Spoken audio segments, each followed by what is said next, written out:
Good morning, students.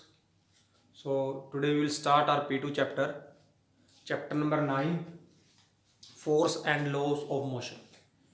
Clear? So this chapter number 9 in NCERT, that is force and laws of motion. So previously we have discussed force in the lower classes.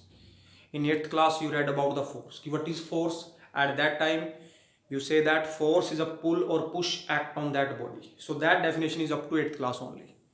So now we will discuss about the definition of force. Clear? So that definition is up to 8th class, but now in the 9th class we have read about the another definition of force. What is force? So what is force? So this is pull or push act on a body. This is the definition which you read up to the 8th class. So now today we will discuss about the one more definition of force. What is that definition? So force is a physical quantity. Means force is a physical quantity, means we are physically provided.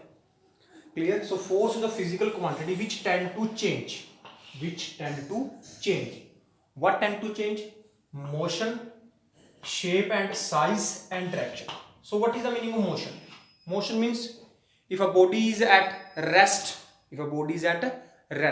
so by the help of force we bring it in motion. और if body is in motion we will bring it into rest. Means force की help से हम body के motion को change कर सकते हैं. Motion को चेंज करने का मतलब क्या है कि अगर बॉडी रेस्ट में है तो उसको हम मोशन में लेके आ सकते हैं, अगर मोशन में है तो उसको हम रेस्ट में लेके आ सकते हैं. नेक्स्ट, शेप एंड साइज कि with the help of force we can change the shape and size of a body. What is the meaning of shape and size? So if we discuss a simple example of elastic band कि जब elastic band को हम stretch करते हैं तो उसकी shape change हो जाती है. Simply you have seen chapatis in your house that dough by applying force it convert into chapatis. So this is the example of shape and size. So next is direction. So what is the meaning of direction? कि with the help of force we can change the direction of a body. How you have seen in the cricket match or in a football match कि when a ball coming toward the player with the help of bat or with the help of feet that player change the direction of ball. So this is the example or this is the definition of force in the class 9. So what is force? Force is a physical quantity, means we provide it physically. So force is a physical quantity which tend to change, means जो change करने की कोशिश करता है. किस को change करने की कोशिश करता है? मोशन को, शेप और साइज को और डायरेक्शन को. तो force is a physical quantity which tend to change the shape, size, direction and motion of a body. Actual में we didn't see a force. हम फोर्स को नहीं देख सकते but we will observe the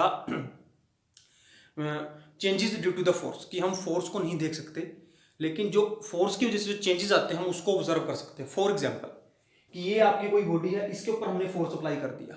so due to that force this body displace, ये body आपकी क्या होगी? डिस्प्लेस होगी. तो if that body displace means that body comes into the motion. ये बॉडी किसमें आ गई बेटा? मोशन में आ गई. तो ये जो मोशन आया है बॉडी के अंदर वो किसकी वजह से आया है? That come due to the force. So this is your definition of force. Later on we will read more about the force and laws of motion.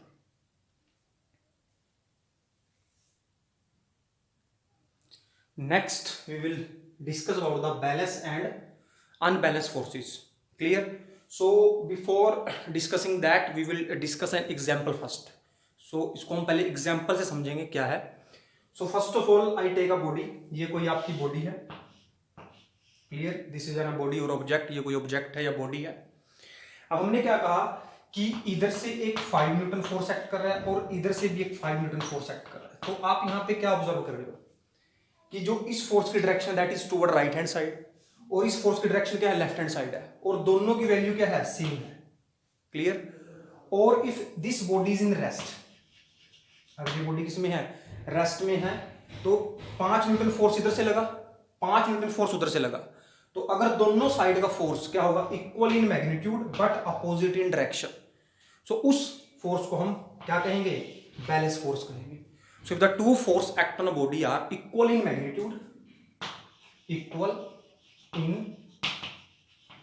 magnitude but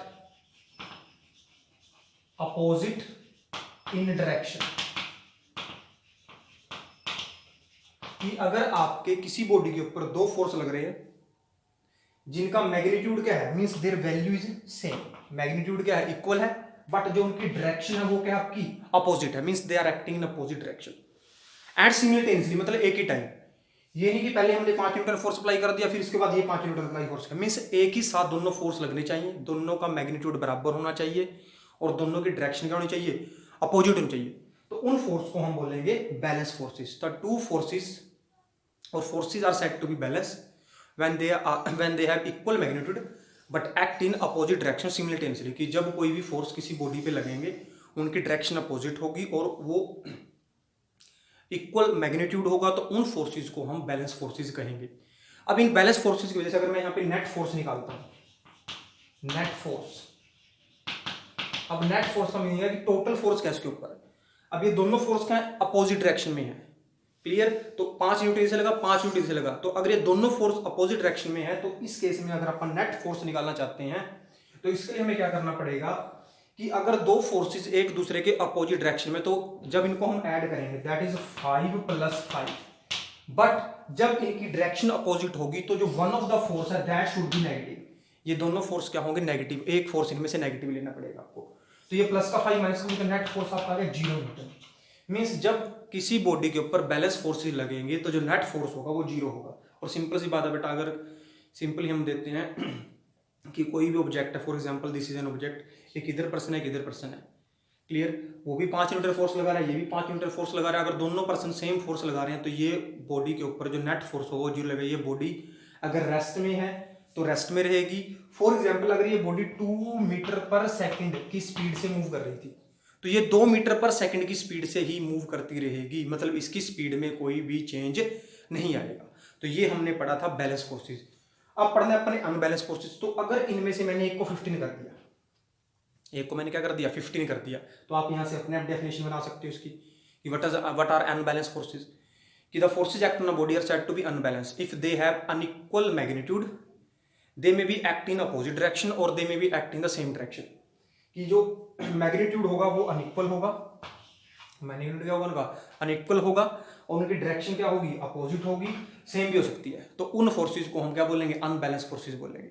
अब इसकी वजह से बॉडी अगर रेस्ट में है तो वो मोशन में आ जाएगी, अगर बॉडी की स्पीड ज्यादा है तो वो कम भी हो सकती है, अगर कम है तो वो ज्यादा, तो वो डिपेंड करता है फोर्सेस के ऊपर, क्लियर। अभी अगर हम यहां से देखते हैं कि इधर से 5 न्यूटन लगा, इधर से 15 न्यूटन लगा, तो जो नेट फोर्स है वो 10 न्यूटन लगा। अब ये 10 न्यूटन किस डायरेक्शन में होगा, ये 10 न्यूटन होगा 15 न्यूटन की डायरेक्शन में, ये बॉडी आपकी इधर डिस्प्लेस हो जाएगी। मान लो अगर पहले बॉडी ये 0 पे थी तो ये बॉडी आपकी डिस्प्लेस होकर यहाँ पे आ जाएगी। तो this is the example of balance and unbalance forces. So what are balance forces, the two forces are said to be balance if they have equal magnitude but acting in opposite direction simultaneously, that forces are said to be balanced forces. And what are unbalanced forces, the two forces are said to be unbalanced if they have unequal magnitude acting in opposite direction simultaneously. अब जब balance forces किसी पे लगेंगे body पे, तो body अगर rest में है तो वो रेस्ट में रहेगी, अगर बॉडी मोशन में है तो वो मोशन में ही रहेगी, means it is moving with uniform velocity, वो यूनिफॉर्म वेलोसिटी से ही मूव करती रहेगी। दूसरा पॉइंट कि अगर अनबैलेंस फोर्स लगेंगे, अगर बॉडी रेस्ट में है तो वो अनबैलेंस फोर्स की वजह से मोशन में आ सकती है, अगर बॉडी मोशन में है तो वो रेस्ट में आ सकती है, अगर बॉडी मोशन में है उसकी स्पीड इंक्रीज भी हो सकती है और उसकी स्पीड डिक्रीज भी हो सकती है। वो डिपेंड करता है कि what quantity of force is applied on that body. So this we have discuss balance and unbalance forces. So later on we will discuss more about the forces. So the next topic is first law of motion. So before discussing the first law of motion, we have to discuss about the scientists which give an idea about these laws. Actually the laws of motion are given by the Newton, but the idea of these laws coming from the scientist Galileo. So first we will discuss about the Aristotle. Aristotle is a great psychologist or great philosopher. He give an idea about the force. उसने एक force के बारे में idea दिया था। उसने कहा था कि अगर किसी बॉडी को हमने कॉन्टिन्यूसली मोशन में रखना है या कॉन्टिन्यूसली रेस्ट में रखना है तो उसको पुल और पुश चाहिए। मीन्स अगर किसी बॉडी को कॉन्टिन्यूस मोशन में रखना पड़ेगा तो we have to provide the push और pull to that body to remain that body in the motion. और if a body is in rest, if you want to remain, if we try to that body remain in the rest, we need a pull और push. But this idea was rejected by the Galileo. Galileo stated that कि there is no need of force to try to remain a body in the state of rest or in the state of motion। तो Galileo ने कहा था कि अगर body कोई rest में है तो वो रेस्ट में ही रहेगी, अगर कोई बॉडी मोशन में है तो मोशन में रहेगी। उसने एक एक्टिविटी परफॉर्म की, उस एक्टिविटी से कंक्लूजन निकला। क्या थी एक्टिविटी, वो देखते हैं हम। फर्स्ट ऑफ ऑल जो गैलीलियो था उसने एक इंक्लाइंड प्लेन बनाया like this, clear, and he left a ball from that inclined place, we say that it is at height h, clear. So उसने क्या देखा कि जब ये बॉल यहाँ से होती हुई यहाँ पे गई, so it gain the same height h, clear, and this plane is frictionless, कि जो प्लेन था बेटा फ्रिक्शनलेस था। उसके बाद धीरे धीरे क्या किया उसने कि इस प्लेन की दूसरे एंड की वो इंक्लिनेशन को, एंगल को वो बढ़ाता गया, क्लियर। यहाँ से फिर बॉल को छोड़ा, वो बॉल गई, बॉडी ने उतनी हाइट यहाँ पे गेन की, क्लियर। तो एट द एंड उसने क्या किया, इस प्लेन को उसने बिल्कुल स्ट्रेट कर दिया। तो जब यहाँ से एक बॉडी को छोड़ा गया, that ball remain in the motion, clear. तो यहाँ से आइडिया आया कि अगर कोई बॉडी मोशन में है तो उसको अगर मोशन में रहने के लिए बार बार फोर्स अप्लाई करने की जरूरत नहीं है। अब जो कोई बॉल है, वो कोई बॉडी है, वो थोड़ा डिस्टेंस ट्रैवल करने के बाद रुक क्यों जाती है, that is due to the friction force. तो यहाँ पे जितना भी उन्होंने सरफेस प्रोवाइड किया है, दिस सरफेस फ्रिक्शनलेस सरफेस, ये सरफेस आपका क्या था, फ्रिक्शनलेस सरफेस था, क्लियर। और इसी से फिर आपका जो न्यूटन था उसने आइडिया लिया और न्यूटन ने फिर यहाँ से दिए लॉज ऑफ मोशन। तो this experiment is perform by the Galileo scientist, 17वीं सेंचुरी में उन्होंने ये एक्सपेरिमेंट परफॉर्म किए थे, क्लियर। इसने कहा था कि एरिस्टोटल ने कहा था अगर कोई बॉडी मोशन में है, उसको मोशन में ही रखना है, तो we need a force to remain that body in the motion. But Galileo ने उस पूरे आइडिया को रिजेक्ट कर दिया था। गैलीलियो ने बोला कि अगर कोई बॉडी मोशन में है तो वो मोशन में ही रहेगी, उसको बार बार किसी फोर्स की जरूरत नहीं है, क्लियर। उसने प्रूव क्या किया, इस एक्सपेरिमेंट से प्रूव किया, अगर हम ये सारे सरफेस को, जितने भी सरफेस है, if that surface is frictionless, कि अगर ये सरफेस आपका फ्रिक्शनलेस होगा, यहाँ पे कोई फ्रिक्शन फोर्स नहीं होगा, तो अगर बॉडी को हमने यहाँ से छोड़ा है, ये डिस्टेंस ट्रैवल करने के बाद ये बॉडी हमेशा के लिए ही मोशन में रहेगी।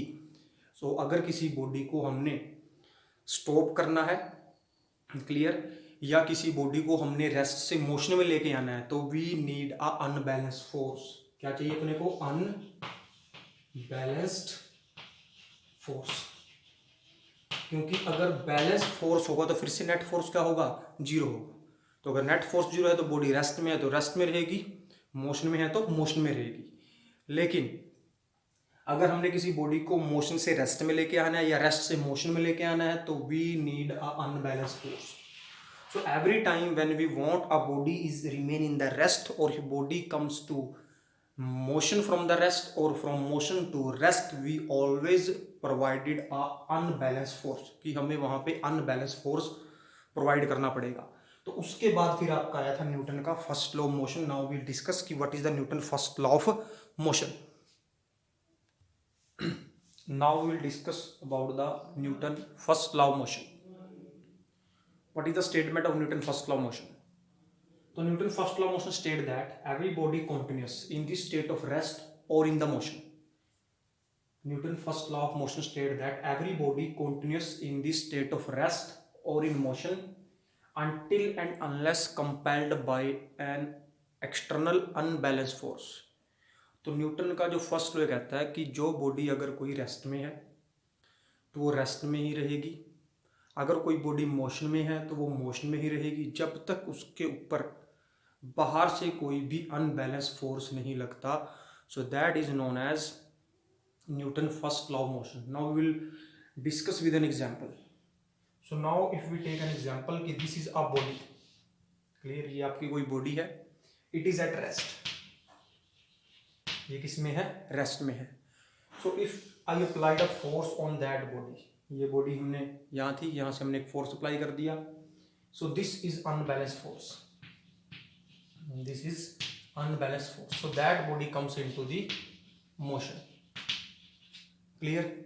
Another example, so if this is a body, that body is in the motion, that body is moving, so if we apply a force on it, for example if the motion of body from that side, कि कि ये body वहां से इधर आ रही है, तो हमने इसके अपोजिट डायरेक्शन में एक फोर्स अप्लाई कर दिया, that is unbalance force.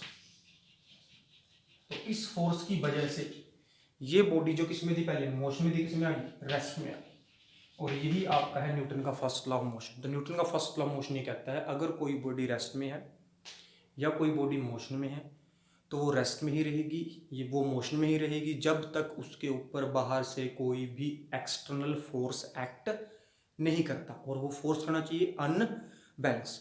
And the Newton first law of motion is also known as the law of inertia. Newton first law of motion also known as law of inertia। अब इस inertia के बारे में पढ़ेंगे, what is inertia. अब जो inertia होता है बेटा, that is a tendency of body to oppose any change in the state of rest और in the state of motion and in the direction. कि कोई भी बॉडी है, जब उसके ऊपर हम यहाँ से फोर्स अप्लाई किया, फॉर एग्जाम्पल ये बॉडी किसी रेस्ट में थी, तो ये बॉडी कोशिश करती है कि रेस्ट में ही रहे, और उसकी इस कोशिश को ही हम क्या कहते हैं, इनर्शिया कहते हैं। तो what is inertia, the tendency of a body to oppose any change in the state of rest, in the state of motion and in the state of direction. कि कोई बॉडी अगर सीधा जा रही है तो सीधा ही जाने की कोशिश करेगी, वो अपनी डायरेक्शन चेंज नहीं करना चाहती, उसको हम इनर्शिया कहते हैं। What is inertia, inertia is the tendency of body to oppose in the state of rest, in the state of motion and in the direction। कि कोई बॉडी है अगर वो रेस्ट में है तो वो रेस्ट में ही रहना चाहती है, अगर कोई बॉडी मोशन में है तो वो मोशन में ही रहना चाहती है, अगर कोई बॉडी पर्टिकुलर डायरेक्शन में जा रही है तो उसी डायरेक्शन में वो जाना चाहती है। मीन्स वो अपनी स्टेट कौन सी, रेस्ट की, मोशन की या डायरेक्शन की चेंज नहीं करना चाहती, उसको अपोज करती है। उस अपोज करने को ही हम क्या कहते हैं, इनर्शिया कहते हैं। तो what is inertia, the tendency of a body to oppose any change in the state of rest, in the motion and in the direction. So this is known as inertia. So later on we will discuss about the type of inertia. तो inertia is of three type which already discuss, inertia of rest, inertia of motion and inertia of direction. So all this inertia we will discuss with the help of example in the later part।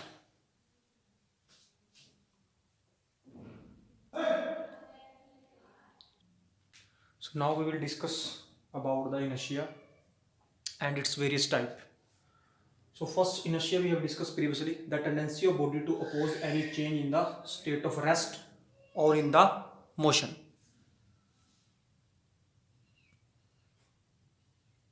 Now we discuss about the inertia। So previously we have discussed inertia is the tendency of body to oppose any change in the state of rest or in the motion or in the direction।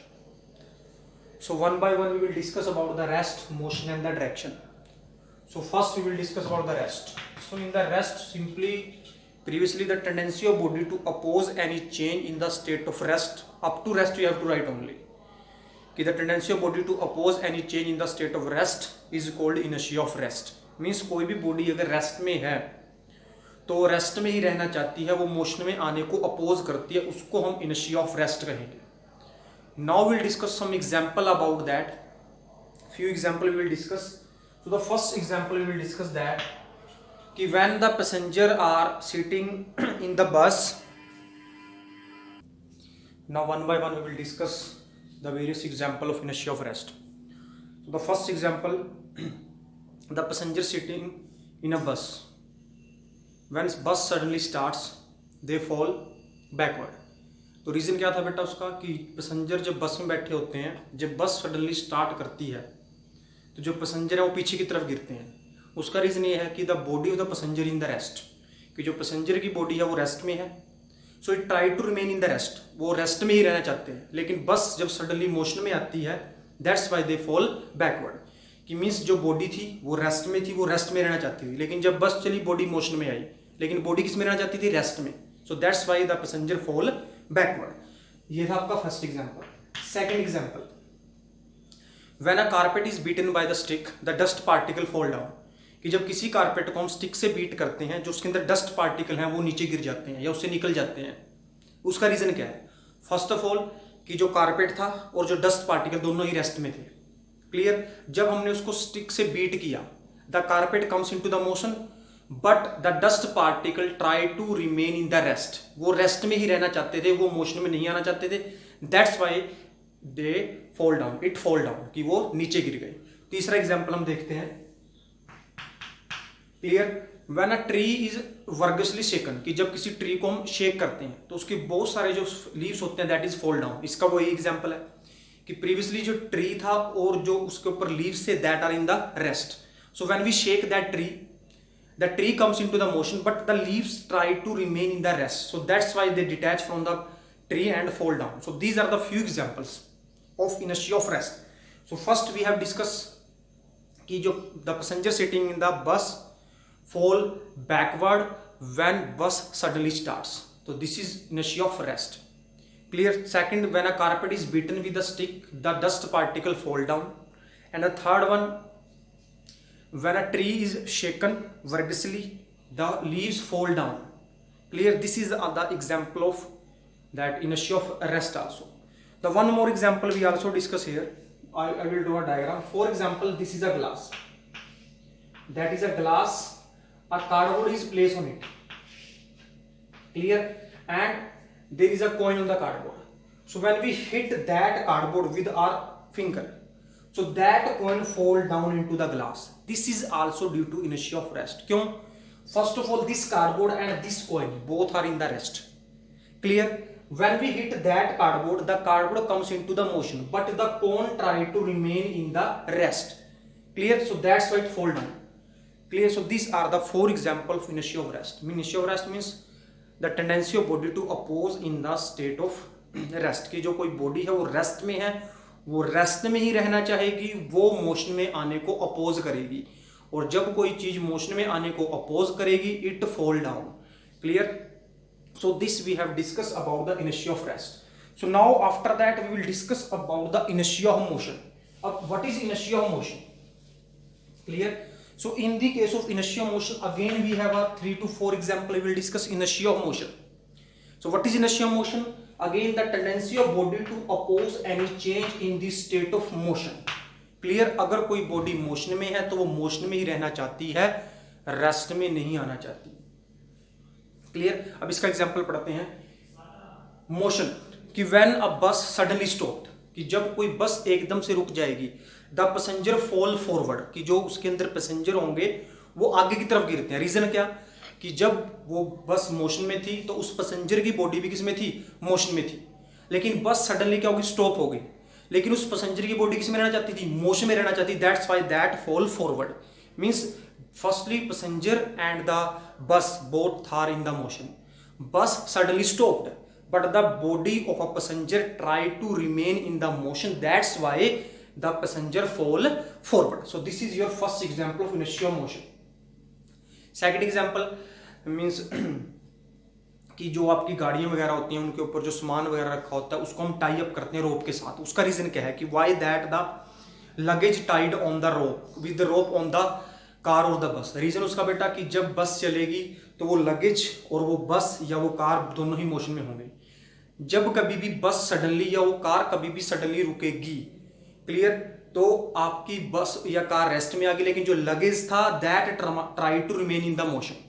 So if it is not tied with ropes, it fall forward. So this is your second example of inertia of motion. एक और example हम आपसे discuss करते हैं कि when a person is in the bus or in the train and that person is jump from the train or bus, means moving bus और moving train से जब कोई person jump करता है it fall forward. उसका reason वही है कि जब कोई पैसेंजर या कोई पर्सन जब बस में था तो उसकी बॉडी को सेंसेशन थी कि that is in motion. So when suddenly he jump from the bus, his feet comes in contact with the ground. So his lower part comes in to rest but its upper part try to remain in the motion. That's why he fall forward. So this is another example of inertia of motion. So we have discuss inertia of motion. Clear? So there are the 3 examples we have discussed. First example, the passenger sitting in the बस fall forward when बस suddenly stop. Reason क्या कि पहले बस और passenger दोनों motion में थे, बस रेस्ट में आ गई, पैसेंजर रेस्ट में नहीं आना चाहता इसलिए वो आगे की तरफ गिर गया। और जो लगेज था आपका that is tie with the rope when kept on the roof of the bus और द कार। रीजन क्या कि जब कार थी या जो बस थी वो मोशन में थी तो लगेज भी मोशन में था। जब कार सडनली स्टॉप होगी लेकिन लगेज अपने आप को मोशन में रखना चाहता है क्योंकि पहले वो किस में था, मोशन में था, तो इट फॉल फॉरवर्ड। और when a person is jump from the train और बस, clear, it's lower part when touch the ground, जो उसका लोअर पार्ट होगा, जो उसके फीट ग्राउंड को टच में आएंगे तो वो रेस्ट में आ जाएंगे, लेकिन जो उसका अपर बॉडी पार्ट था वो किस में रहना चाहता था, मोशन में रहना चाहता था, that's why it fall forward. So now we will discuss another example of inertia of direction. So there are also three example of inertia of direction. The best example of inertia of direction is that कि अगर हमने कोई stone लिया, उस stone को मैं हाथ में लेके थ्रेड के साथ ऐसे उसको बांध के घुमा रहा हूँ। So when at any point I left that stone start moving straight line. This is due to inertia of direction because यहाँ पे इसकी डायरेक्शन ऐसे है। ये स्टोन मान लो यहाँ पे आया तो इसकी डायरेक्शन ये थी, ये स्टोन यहाँ पे आया तो इसकी डायरेक्शन ये थी, ये स्टोन यहाँ पे आया तो इसकी डायरेक्शन है। तो जब इस स्टोन को मैं इस पॉइंट से छोड़ दूंगा तो that stone start moving in that direction. This is inertia of direction. जब इस स्टोन को यहां से छोड़ेंगे तो that stone move in that direction, that stone move in that direction and at that point the stone move in that direction. This is known as inertia of direction. One more example of inertia of direction we can discuss about when a bus or a car, for example this is a curve road, so there is a bus, यहाँ पे कोई क्या है, बस है। So when that bus take turn, जब ये बस क्या लेती है, टेक टर्न लेती है, तब पैसेंजर सिटिंग इन द बस fall toward the center of that, means वो उस टर्न के अंदर की तरफ बैंड होते हैं, मुड़ते हैं। जैसे फॉर एग्जांपल कोई बस टर्न लेते हैं तो हम उसके साथ ऐसे ही टर्न लेते हैं, या बस इधर टर्न लेगी तो हम ऐसे टर्न लेते हैं। और रीजन क्या है, that is due to inertia of direction. और दूसरा कि when a person sharpening the knife, for example ये आपका क्या होता है, वो व्हील होता है जिसके ऊपर आप नाइफ को शार्प करते हैं। जब इस नाइफ को टच करते हैं, यहाँ से स्पार्क निकलते हैं, तो that sparks is in the due to the inertia of direction. So we have discussed about the inertia. So inertia is the tendency of a body to oppose any change in the state of rest or in the state of motion. It is a three type: inertia of rest, inertia of motion, inertia of direction. All three type we have discussed and their example we have discussed. So that one or two example must came in your exam. So now next we will discuss inertia and the mass. Inertia and mass. So what is the relation between inertia and the mass? Clear? So mass is the measure of inertia. Means when we measure a mass of a body, we measure inertia. So mass is the measure of inertia. Clear? So greater the mass,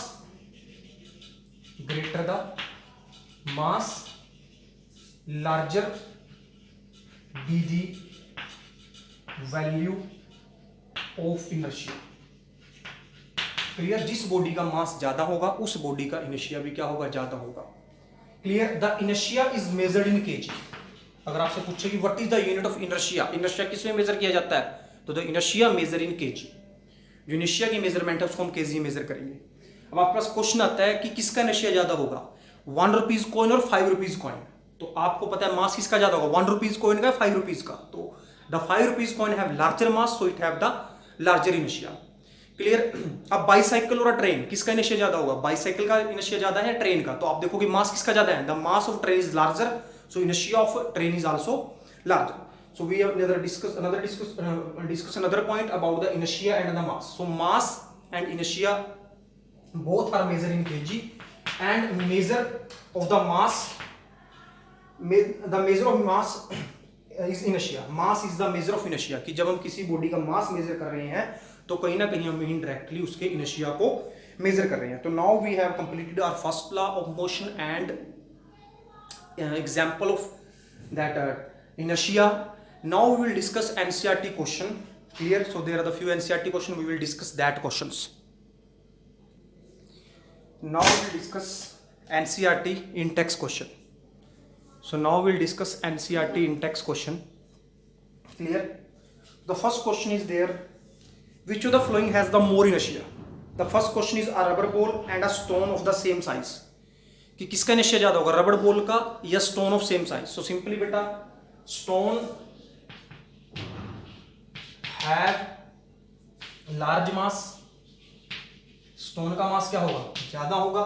तो अभी हमने बोला है inertia is the measurement of mass. Clear? तो जिसका मास ज्यादा होगा उसका इनर्शिया भी क्या होगा, ज्यादा होगा। तो stone have large inertia because stone have large mass as compare to rubber ball.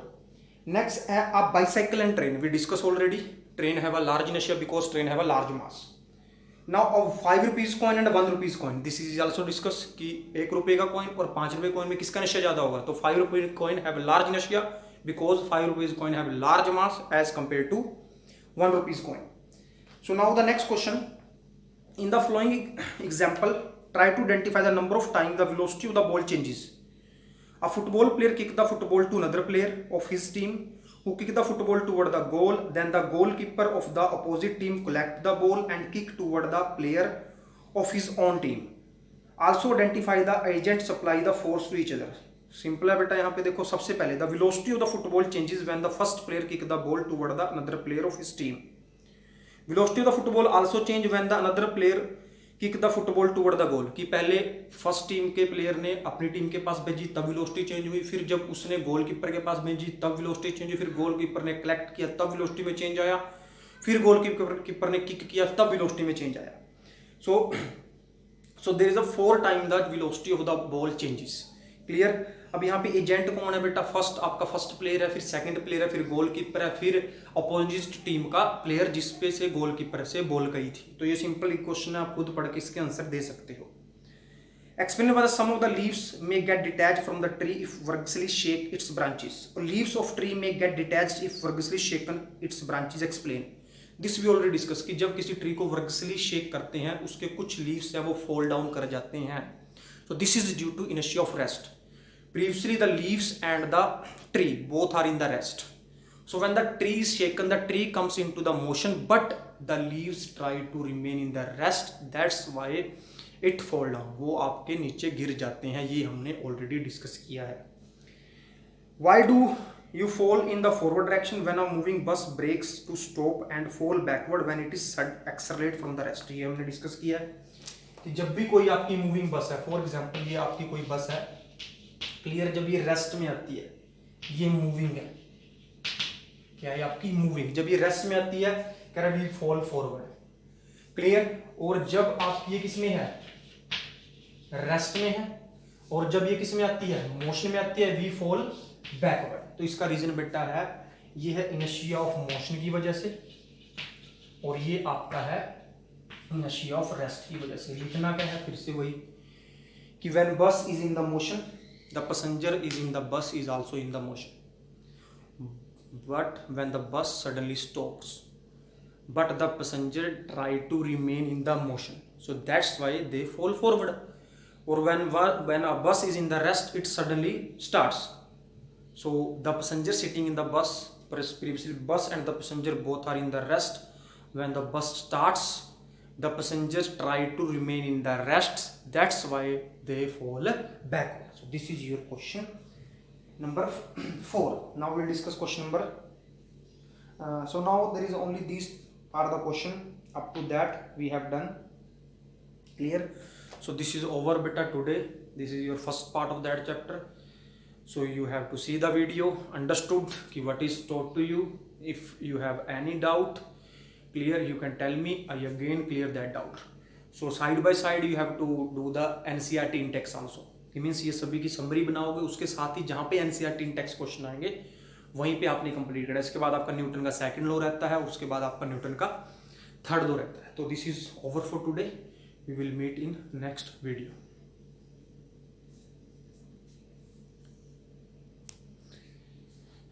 I think that we will complete next topic in this video also. It's up to second law, we will complete it. So before move to the second law of motion, first we have to discuss about the momentum, because there is a role of momentum in the second law. So what is momentum? So momentum is denoted by P. This is a new term. इससे पहले आपने किसी class में momentum के बारे में नहीं पढ़ा। So what is momentum? So momentum is denoted by P. It is the product of mass and velocity. So what is momentum? Momentum is the product of mass and velocity. So P is equal to mass into में velocity. So this is your momentum. ये आपकी क्या है? Momentum है. Clear? So what is momentum? Product of mass and velocity is known as momentum. Clear? और आप देख रहे हो इनके ऊपर, दोनों के ऊपर एरो है, तो बेटा that is vector quantity. Vector quantity. Clear? कि जो आपकी मोमेंटम है वो आपकी एक वेक्टर क्वांटिटी है. You have read about the speed, displacement, that velocity, these are the vector quantity. इसके ऊपर एरो है. सो ये मोमेंटम है. अब मोमेंटम की यूनिट निकालते हैं. The mass is measuring KG, the velocity is measuring metre per second. So the unit of momentum is KG metre per second. So this is the unit of momentum. So why there is a momentum? Because in the second law of motion there is a role of momentum. We will define the force in the form of momentum. So this is your momentum. Momentum is the product of mass and velocity. The second law of motion is linked with the momentum. So what is second law of motion? The second law of motion states that change in momentum per unit time. Per unit time, change in momentum per unit time directly proportional to applied unbalanced external force. अब इसका मतलब क्या है कि time के respect में जो momentum में चेंज आएगा, मीन्स किसी पर्टिकुलर टाइम में किसी बॉडी की मोमेंटम में जो चेंज आएगा, that change in momentum is directly proportional to the applied force. अब चेंज का मतलब क्या है? That change in momentum per unit time is F is proportional to DP by D. अब ये क्या है बेटा? What is DP by D? अब ये डीपी है चेंज इन मोमेंटम. क्लियर? और ये होल आ गया बेटा, इसको बोलते हैं change in momentum per unit time. ये पूरी क्वांटिटी है change in momentum per unit time. Change in momentum. अगर इसको पूछे कि what is DP upon DT, DP upon DT है change in momentum per unit time. So that F is directly proportional to change in momentum per unit time. और it is also can be written as rate of change of momentum. It is also can be written as rate of change of momentum. Clear? So you have write in two way. Rate of change of momentum is directly proportional to the unbalanced force. Or secondly, you can write change in momentum per unit time is directly proportional to the applied unbalanced force. So this is dp upon dt is rate of change of momentum or change in momentum per unit time. इस whole dp by dt को हम बोलते हैं change in momentum per unit time. अब ये dp क्या है? That is change in momentum और dt है change in time. अगर इसको मैं लिखना चाहता हूं ऐसे लिख सकता हूं. देखो, अगर पहले मोमेंटम p1 थी और बाद में मोमेंटम क्या थी? p2 थी. जब मोमेंटम p1 थी तो टाइम क्या था? t1 था. और जब मोमेंटम p2 तो टाइम क्या था? t2 था. तो जो f है that is directly proportional to p2 minus p1 divide by t2 minus p1. अब इसको क्या बोलोगे आप? Change in momentum. ये आपका क्या? Change in time. As a whole we will write here dp by dt which is equal to rate of change of momentum. इसके बाद हम क्या करेंगे? यहां से जो f है that is dp by dt. Clear? इस प्रोपोर्शनैलिटी के साइन को हटा के यहां पे लग जाएगा k dp by dt. Clear? इस प्रोपोर्शनैलिटी के साइन को हटा दिया, यहां पे आ गया इक्वल. और ये k जो आपका है that is constant of proportion. इसको हम कांस्टेंट प्रोपोर्शन कहते हैं. वी से दैट कि this k is equal to 1. ये k आपका किसके इक्वल 1 है, तो f comes out to be dp by dt. Clear? अब ये f dp बाई dt से हमें क्या समझ में आया? यहां से हमें पता चला है, क्या हमने देखा यहां से कि जो फोर्स है that is directly proportional to the change in momentum and force is inversely proportional to the time. कि जो आपका फोर्स है वो मोमेंटम के चेंज के डायरेक्टली प्रोपोर्शनल है और टाइम के क्या है? इनवर्सली प्रोपोर्शनल है. इसके हम बहुत सारे आगे एग्जांपल्स पढ़ेंगे कि how the time and how the momentum play a role in the application of the force. So now this is your Newton second law of motion. What is Newton second law of motion? Simple छोटा लिखो, rate of change of momentum directly proportional to the applied unbalance force. या फिर क्या लिखेंगे? Change in momentum per unit time. कि जो momentum में change आएगा टाइम के रिस्पेक्ट में वो किसके प्रोपोर्शनल है? वो आपका प्रोपोर्शनल है अप्लाइड अनबैलेंस फोर्स के। और वो फोर्स कहां से आएगा? That is external. So now this is your definition of Newton's second law. Now we'll drive a formula F is equal to ma from the Newton's second law of motion. Now we will discuss, or now we will drive the derivation for the Newton's second law of motion. Clear? So first we will draw a diagram. From the diagram we will understood कि what is the second law of motion derivation. First of all, this is a body. ये आपकी कोई body है having mass m. It is at a. Clear? ये at A पे है and its velocity is U, means its velocity is U at that point A. ये point A के ऊपर है, इसकी वेलोसिटी यू है। Now we apply a force F on it, means externally we apply a force on it and that body reach at point B and mass is M, again mass is M and its initial velocity you. पढ़ चुके हो first chapter के अंदर U and B. U is initial velocity, V is final velocity, and we say that at point B its velocity is v. Clear? Now we have to drive the relation. मैं पहले बताता हूं कि हमने drive करना है F is equal to ma drive हमने करना है। Clear? अब ये कब आएगा, कैसे आएगा? So now we have to find the, we know that from the Newton's second law of motion rate of change of momentum is directly proportional to the unbalanced force. We say that कि at that time t is 0, कि जब यहाँ पे time क्या था? 0 था। Clear? और यहाँ पे जो आपका टाइम है that is equal to t, means ये 0 सेकंड के ऊपर फोर्स अप्लाई किया और after time t the body reach here. So what we have to do? We have to find the momentum at point a and momentum at point b।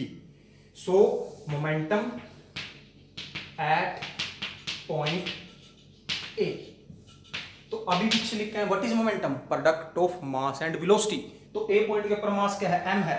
Velocity क्या है? u है। तो what is momentum? That is mu। So the momentum at point b, तो b point के ऊपर मास क्या है? m है। क्लियर? और आपका जो वेलोसिटी है वो क्या है? v है। क्लियर? अब जो सेकंड लॉ था वो क्या कहता था आपको? सेकंड लॉ कहता है change in momentum per unit time, change in momentum per unit time.